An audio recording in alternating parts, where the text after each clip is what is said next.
저는 오늘 이사야서 49장 8절에서 10절 말씀을 통해서 지금 우리가 누릴 수 있는 축복이라는 제목으로 함께 말씀을 나누기로 원합니다. 여러분, 성경에는요, 하나님께서 그분을 믿는 이들에게 주시는 축복이 약속이 되어 있습니다. 그 축복 중에는 우리가 이 땅에서 우리가 누릴 것이 있고 장래에 우리가 누릴 축복들이 있음을 우리에게 말씀합니다. 요한계시록 21장 4절에 보게 되면 모든 눈물을 그 눈에서 닦아주시니 다시는 사망이 없고 애통하는 것이나 곡하는 것이나 아픈 것이 다시 있지 아니하리니.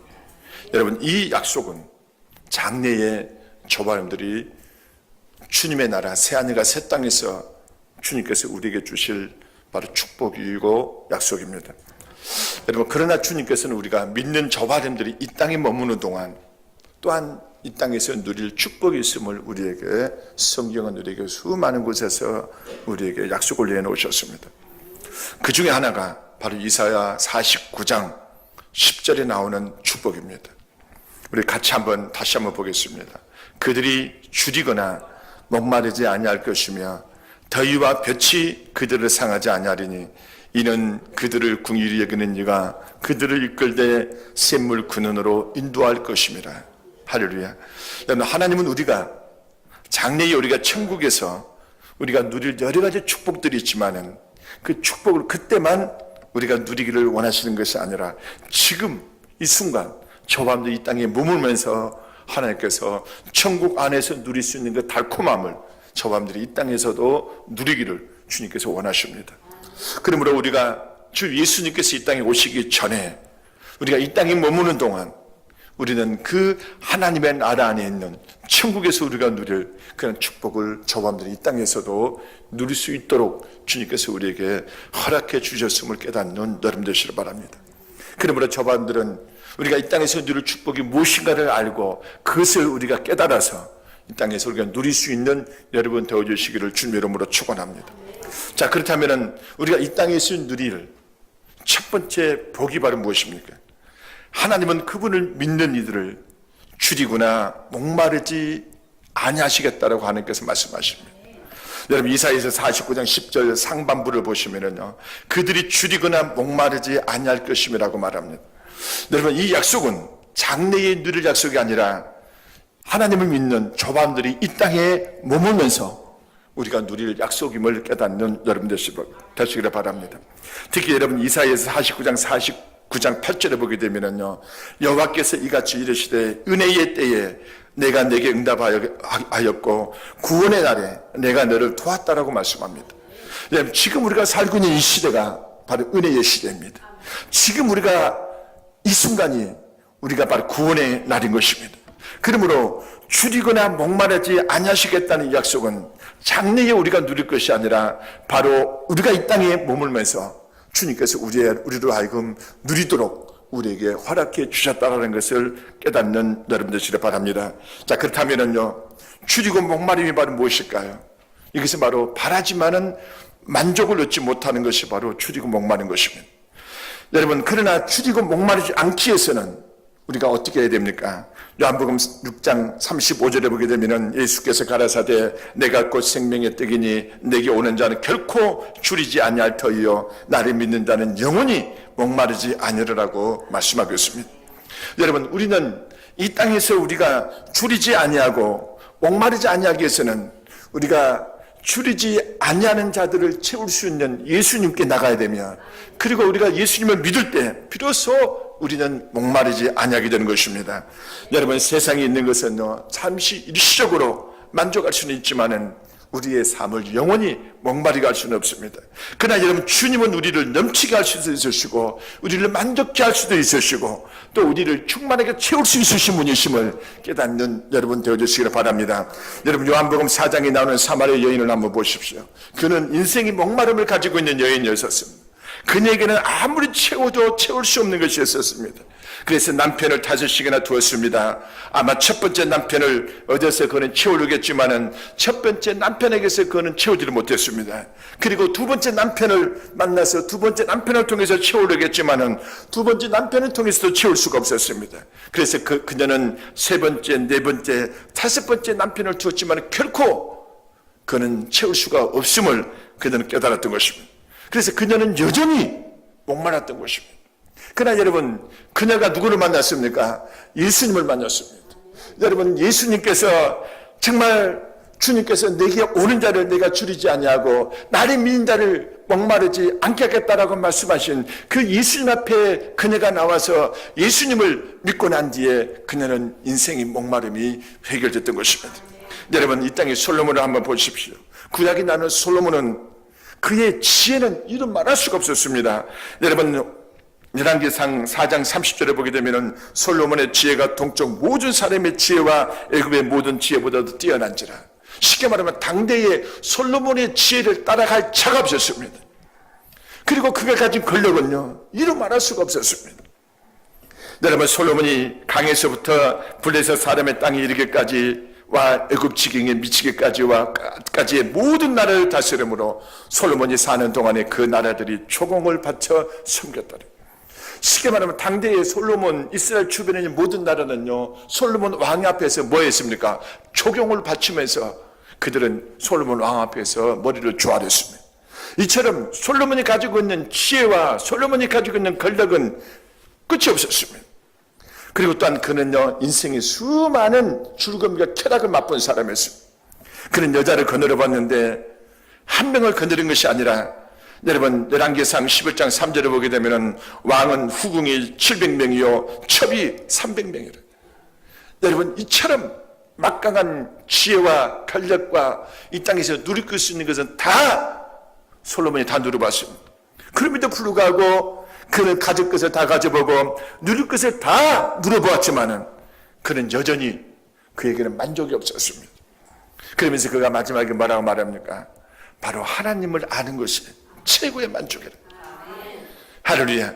그러므로 조밤들은 이 땅에 있는 것은요, 세상에 있는 것은 잠시 조밤들은 만족할 수 있지만은 조밤들은 영원히 만족할 수가 없습니다.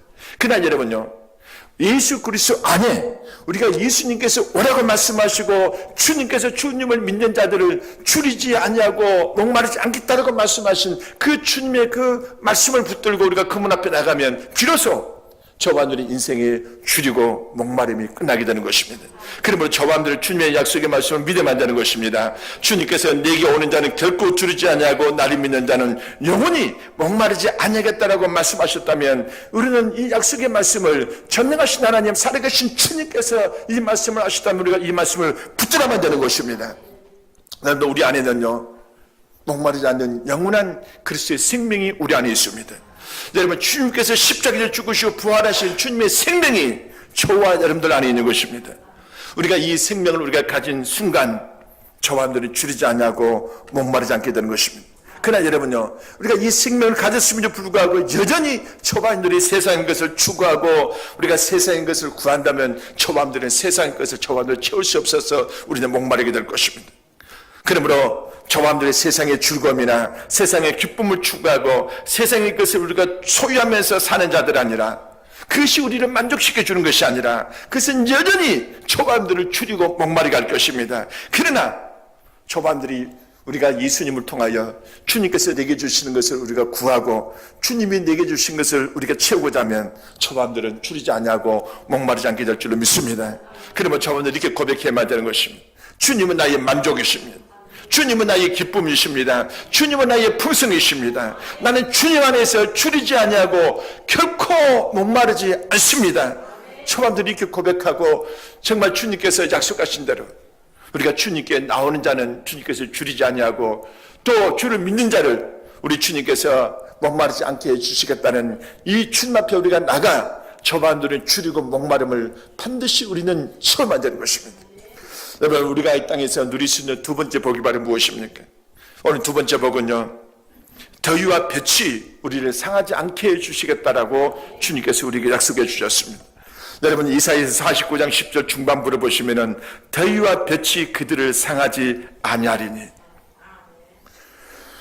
여러분, 우리가 살고 있는 나라는요, 사계절이 있습니다. 우리는 언제만 덥습니까? 여름에만 덥습니다. 지금 우리가 여름을 우리가 맞이하고 있는데, 우리가 특히 여자분들은 밖에 나갈 때 우리가 뭘 쓰고 가나요? 양산을 쓰고 갑니다. 또 머리가 이렇게 좀 없으신 분들은 반드시 머리에 뭐를 써야 됩니까? 이 모자를 써야 돼요. 모자를 안 쓰면요, 이 빛이 이 머리가 없는 부분, 대머리 부분에 비치면 굉장히 고통스럽다고 그러는데, 저는 아직 머리가 아주 무성해서 아직 저는 그걸 느끼지 못하는데, 이 머리가 없으신 분들은 굉장히 여름 되면 고통스럽다고 그래요. 여러분, 우리나라만 해도 이렇습니다. 그러나 여러분, 열대지방에 가면은 얼마나 그 더위와 그 볕 때문에 어떤 사람은 아무 무방비 상태로 나갔다가 더위와 볕으로 인해서 몇 시간 동안 노출됐다가 들어오는 뒤에 몇 개월을 끊고 앓는 사람이 있고, 어떤 사람은 그 뜨거운 더위와 볕 때문에 죽은 사람까지도 있습니다. 여러분, 그런데 아무리 더위와 볕이 강해도 뭔가가 덮어 있으면 볕에 상하지 않습니다. 그런데 시편 36편 7절을 보게 되면 이렇게 말씀하고 있습니다. 하나님이여, 주의 인자심이 어찌 그리 보배로우신지요, 사람들이 주의 날개 그늘 아래 피하나이다. 우리가 예수님을 믿는 순간 하나님이 그분의 그 날개에, 하나님의 날개에 그늘이 있는데, 그 하나님께서 날개의 그늘로 저와 여러분들을 덮고 계시는 것입니다. 할렐루야. 여러분, 우리가 주님을 믿는 그 순간 우리에게는 하나님의 날개 그늘이 우리를 덮고 있어서 더위와 햇빛에도 우리가 상하지 않게 해주고 계시는 것입니다. 혹시 여러분들 암탉을 본 적 있나요? 암탉의 그 날개 아래 이게 병아리를 품는 것을 혹시 여러분들 보신 적 있죠? 암탉이 누구를 품습니까? 병아리를 이렇게 쫙 품어요. 병아리를 품는 것은 그에게 어떤 위협이나 해를 당하지 않도록 품는 것입니다. 여러분, 우리에게는 이처럼 우리가 예수 그리스도를 믿는 그 순간 하나님께서 그분의 날개로 우리를 덮고 계시는 것입니다. 여러분, 시편 91편 1절과 2절은 제가 참으로 자주 암송하고 또 암송하고 끊임없이 제가 이 말씀을 묵상하는 말씀인데, 주전자의 은밀한 곳에 거주하며 전능자의 그늘 아래 사는 자여, 나는 여호와를 향하여 말하기를 그는 나의 피난처요 나의 요새요 내가 의뢰하는 하나님이라 하리니. 여러분, 주님을 믿는 저와 여러분들을 주님께서는 그 지존자의 은밀한 곳에 거주하며 전능자의 그늘 아래 사는 자를, 그런 자들은 하나님이 우리의 피난처가 되시고 하나님 우리의 요새가 되시고 그 하나님이 우리를 덮고 계셔서 주님께서 우리를 해를 당하지 않게 해주시는 줄로 믿는 여러분 되시길 바랍니다. 흔히 말해서 우리가 많이 쓰는 용어 중에 마지노선이라고 있습니다. 마지노선. 이 마지노선은 이게 군대 용어거든. 최후 방어선의 개념으로 사용되는 것이 바로 마지노선이라는 말을 씁니다. 이 마지노선이 어디서 유래되냐면 제1차 세계대전 때 독일에게 막대한 피해를 본 프랑스가 그 이후에 독일의 공격을 막기 위해서 프랑스와 독일의 국경을 따라 만든 이 요새선이 바로 이 마지노선입니다. 그래서 1927년부터 착수해서 1936년에 완공된 이 마지노선은 엄청난 비용과 시간을 들여서 무려 750km가 되는 길이를 이렇게 구축을 합니다. 그리고는 프랑스는 더 이상 독일이 전차로 우리를 공격하지 못할 것이다 라고 생각을 했었습니다. 당시에 이 프랑스는 최고의 공법과 가장 좋은 기술들을, 건축 기술을 사용해서 이 요새를 완성해 놓고는 독일이 저들이 아무리 막강한 전차 부대가 있다할지라도 저들은 우리를 공격할 수 없다, 이렇게 생각을 하고 있었습니다. 그러나 여러분요, 1940년에 이 독일이 이 방어선을 우회를 해서 벨기에를 침공하고 프랑스로 직격합니다. 결국에는 그렇게 750km 쌓았던 이 막 수십 년을 걸려서 쌓았던 이 마지노선이 붕괴되고 말아버립니다. 여러분, 인간의 지혜와 힘으로 쌓은 이 마지노선은 아무리 그럴싸하게 보여도 원수의 공격을 막아낼 수가 없습니다. 여러분, 저와 여러분들을 보호해 주는 분이 누가 되어야 됩니까? 하나님이 우리의 보호자가 되었냐 하냐면 저와 여러분들 인간의 모든 수고와 있음은 헛된 것이 되고 마는 것입니다. 가장 안전한 곳이 어디입니까? 하나님의 그늘 아래가 가장 안전합니다. 다람쥐는 아주 작은 동물이죠. 다람쥐는 얼마나 작습니까? 그리고 연약합니다. 근데 다람쥐는요, 맹수에게 붙잡히지가 않습니다. 왜 그러냐면요, 이 다람쥐는 아주 작지만은 맹수가 사는 짐승이나 몸집이 큰 동물이 습기 키우면은 다람쥐는요, 큰 바위 틈에 즉시 들어가 버려요.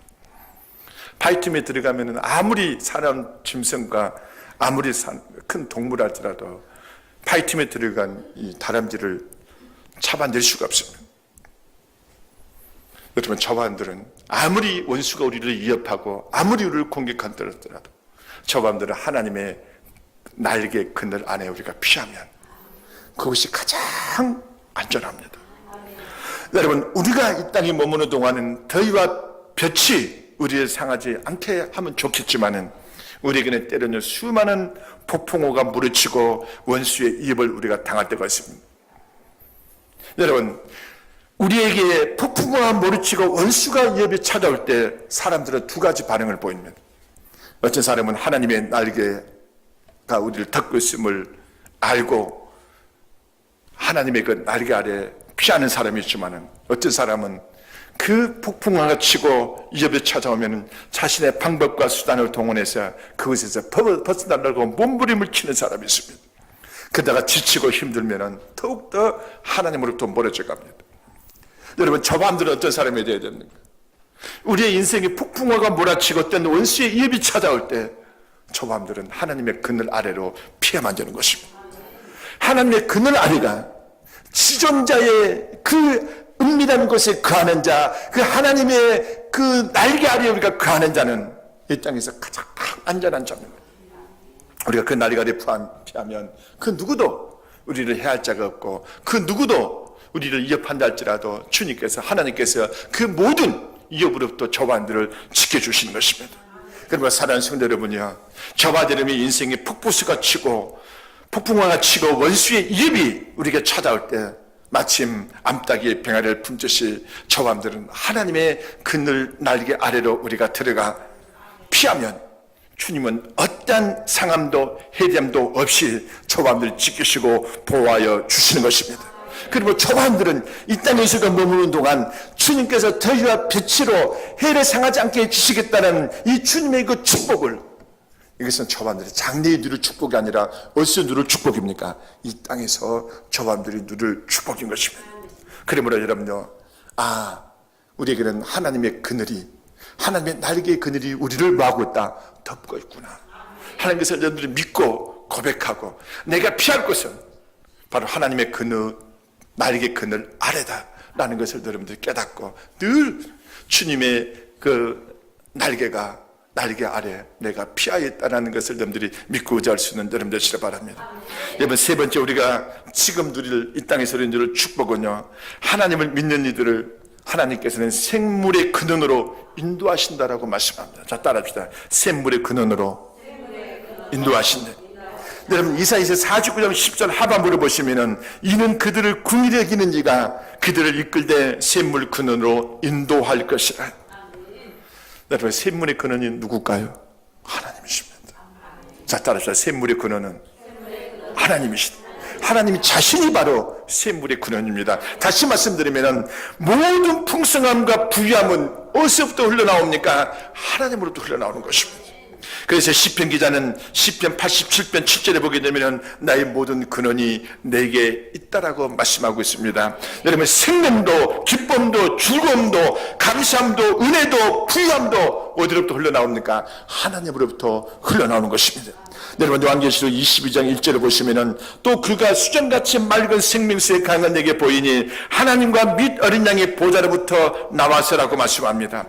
여러분, 우리가 실만한 물가로 그리고 우리의 풍성한 꿀을 먹이시는 분도 바로 하나님이신 것입니다. 그러므로 저바 여러분들을 끊임없이 우리가 하나님이 우리에게 주신 것대로 샘물의 근원 되신 주님으로부터 우리가 흘러나오는 것을 우리가 마시지 않냐고는, 그래서 어찌 않냐고는 저밤들은 잘할 수가 없습니다. 성장할 수가 없습니다. 저반들 풍성해 되기를 원하고 여러분, 우리가 누릴 수 있는 이 땅의 모든 축복의 근원은 다 어디서부터 시작합니까? 샘물의 근원 대신 하나님으로부터 흘러나온다는 것을 이 시간 깨닫는 여러분들 되시기 바랍니다. 그러므로 여러분들요, 이 샘물의 근원 대신 그분으로부터 흘러나오는 것을 우리가 마시고 누리기 위해서는 반드시 우리가 하나님을 가까이 해야 되고 하나님 곁에 있지 않으면 안 됩니다. 여러분, 우리가 하나님을 가까이 하고 하나님 곁에 있으면 그 하나님은 우리를 그분 앞으로 인도하셔서 그분 안에 있는 모든 것들을 우리로 하여금 먹고 마시게 하셔서 저와 함들 풍성히 하시고 우리를 채우시는 하나님이심을 깨닫는 여러분 되시기 바랍니다. 여러분, 한 소년이 있었습니다. 이 소년은요, 독일의 상간마을에서 5 형제 중 막내로 태어났습니다. 이 아이가 태어난 지 9개월 만에 어머니가 소천했습니다. 바로 부친은 목사님이셨는데 교회 건축을 하느라고 자녀들에게 사랑을 쏟을 여유가 없었습니다.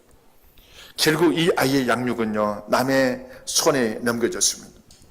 아이가 5살이 되었을 때 아버지가 재혼을 해서 새 아내를 얻었는데 소녀는 새 아버지의 냉도와 멸시에 시달렸습니다. 그리고 이 소녀는 사랑의 경핍 속에서 성장했고 정서상 심각한 타격을 입었습니다. 이 소년의 어린 시절은 우울했고 성격은 매우 폐쇄적이었습니다. 그러나 이 소녀가 한 가지 놓치지 않는 것이 있었습니다.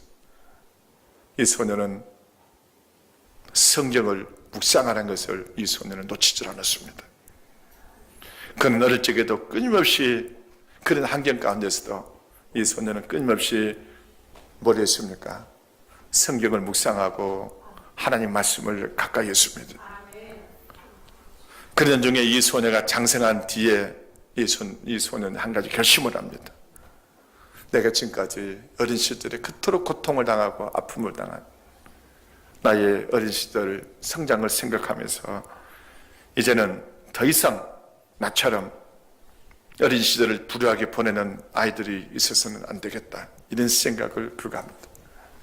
그리고는 그 아픈 과거를 거울 삼아 이 소녀는 성장하는 뒤에 어린이를 사랑과 정성으로 가르칠 교육기관을 설립을 합니다. 이 사람이 바로 유치원을 최초로 설립한 푸르벨입니다. 여러분요, 이처럼 어린 시절의 아픔도, 여러분 때로는 상처도, 주변 사람들을 받은 이런 냉대와 피폐함도 하나님을 떠나지 아니하면 하나님은 그 사람을 다시 뭐하게 합니까? 자라게 하시고 하나님의 풍성함으로 양육해서 하나님은 그들을 부유케 하시고 또한 그들을 쓰신 하나님이십니다. 저는 탕자의 비유를 참 좋아합니다. 탕자의 비유를 볼 때마다 저도 하나님 이렇게 기도할 때, 주님, 이 탕자가 주님 앞에 돌아가지 않았습니까? 그래서 여전히 하나님은 이 탕자에게 줄 것이 있습니다.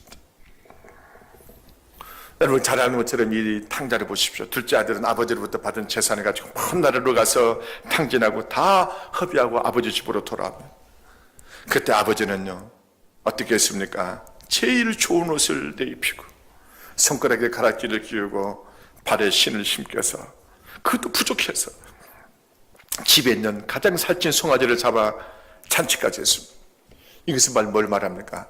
우리가 믿는 하나님은 부유하시고 풍성하시고 그분에게는 사실은 품절이 없습니다. 자, 따라합시다. 하나님에게는 품절이 없다. 저는 가끔 가다가요, 마트에서나 또 어디서 이렇게 상품을 구입하려다 보면 품절, 내가 지금 사고 싶은 건, 내가 원하고 싶은 것이 있는데 품절될 때가 너무 많습니다. 그러나 여러분, 하나님에게는 품절이 없습니다. 하나님은 주시고 또 주셔도 여전히 주실 수 있으신 분이 바로 누굽니까? 하나님이십니다. 사랑하는 성도 여러분이야, 그러므로 저와 여러분들은요, 우리의 모든 것에 이 샘물의 근원 되신 분이 바로 하나님이십니다. 그래서 실패한 자들이 샘물의 근원 되신 하나님을 가까이 함으로 그들은 소망을 얻고 다시 일어섭니다. 자신의 무력함과 연약함에 빠진 자들이 샘물 되신 하나님을 인하여 새 힘과 새 능력을 힘으로써 강건해집니다. 그리고 가난과 지친 자들이 샘물 근원 되신 하나님을 인하여 부유함과 활력을 얻습니다. 시편 84편 5절과 6절에 보십시오. 주께 힘을 얻고 마음의 시온에 들어가 있는 자는 복이 있나이다. 그들이 눈물 곧자그려 지날 때에 그곳에 많은 샘이 있을 것이며 이른 비가 복을 채워 주나이다. 사랑하는 성도 여러분요, 예수를 믿는 초반들은 가난하다고 낙심하지 마십시오. 지금 너희들 어렵다라고 말씀하십시오. 힘들어하지 마십시오. 지금 너희들 실패했다고 좌절하지 마십시오. 하나님은 그 모든 것을 샘물에 거는 되신 그 주님께서 우리를, 그분이 얼마든지 초반들을 채울 수 있으시고 얼마든지 초반들을 이렇게 세울 수 있으시고 얼마든지 초반들을 도우셔서 우리로 하여금 새롭게 하시고 우리로 하여금 얼마든지 주님이 원하시는 도구로 사용할 수 있으신 분이 바로 하나님이십니다. 그러므로 사랑하는 성도 여러분이야, 모든 근원이 하나님이심을 깨닫고 이 하나님을 가까이 하십시오. 그리고 그분 곁에 머물고 자십시오. 이것이 바로 하나님의 모든 샘물에 그런 대신 하나님이 우리에게 공급해 주시는 것을 누릴 수 있는 바로 비결입니다. 하나님을 가까이 하십시오. 하나님 곁에 머물고 자십시오. 다시 한번 말씀드립니다. 하나님을 가까이 하십시오. 하나님 곁에 머물 주십시오. 그때 주님은 초반님들이 샘물에 그런 되신 그 주님께서 그분 안에 있는 모든 풍성함으로 초반들을 채우고 또 채워서 초반들을 부유케 하시고 풍성케 하시는 하나님이심을 깨닫는 여러분 되시기를 주님 이름으로 축원합니다. 기도합니다. 사랑의 주님, 이 시간 감사합니다.